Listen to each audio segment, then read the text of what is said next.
This is considered the most right-wing government in Israel's history, led by Prime Minister Benjamin Netanyahu. This is the National Security Minister. He was once convicted of incitement to racism and belonging to a terrorist organization. And this is the Finance Minister. He's advocated for permanent Israeli rule over the West Bank without giving Palestinians the right to vote. Many of these politicians are strongly in favor of the judicial overhaul plan that sparked massive protests and created a rift with allies. They cannot continue on this road. While Netanyahu now says he wants to seek compromise, he needs to keep the support of his coalition in order to stay in power. So here's how Netanyahu came to be politically reliant on religious and ultranationalist parties, and why the interests of his government are now clashing with many of Israel's citizens and allies. Before we talk about the judicial overhaul, let's talk about how Netanyahu came back into power in the first place. Just a few years ago, it looked like his political career might be over. In 2019, he was indicted on bribery and fraud charges, which he denies. And in 2021, his rivals agreed to form a new government to oust him. But Netanyahu didn't back down. He fought the charges, and even though he was still on trial during the campaign, he pulled off an election victory by uniting right-wing, ultranationalist, and religiously conservative parties. That opened the door for people like Itamar ben-gvir, leader of the Jewish Power Party, to secure top government positions. Politicians in Netanyahu's government support all kinds of divisive policies, but one of their biggest priorities is to overhaul the country's judicial system so that they, as politicians, can override Supreme Court decisions that they don't agree with. So why is this judicial overhaul such a big deal to them? Unlike in the US and some other Western countries, Israel doesn't have a written constitution.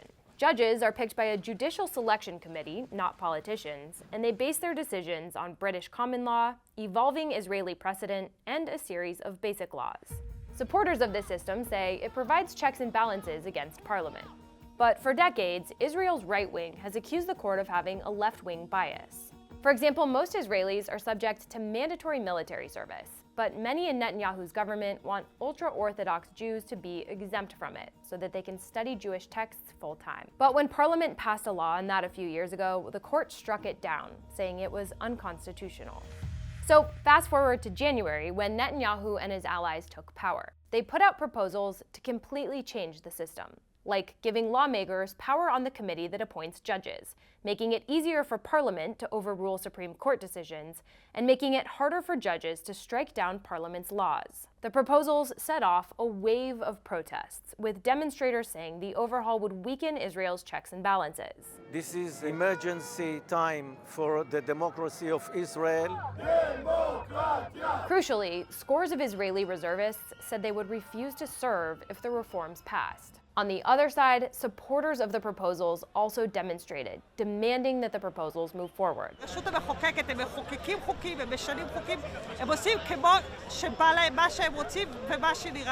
And they were cheered on by some in Netanyahu's cabinet, who tweeted videos and thanked them for their support. With flights grounded, schools shut, and banks closed, Netanyahu pressed pause, and his coalition agreed to suspend some of the more contentious issues until after Passover.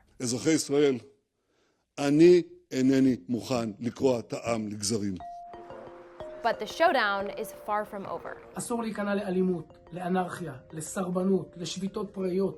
Netanyahu's coalition are still vowing to press ahead with the reforms. At the same time, Netanyahu is facing pressure from Israeli citizens who continue to demonstrate, and the United States, which is Israel's largest security partner.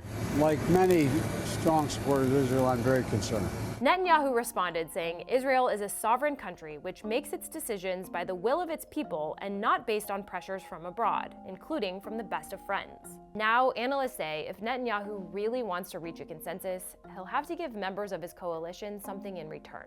Already, he has agreed to give Ben-gvir, the national security minister, even more power by handing him control of the National Guard, a move that would put the ultranationalist in charge of handling protests.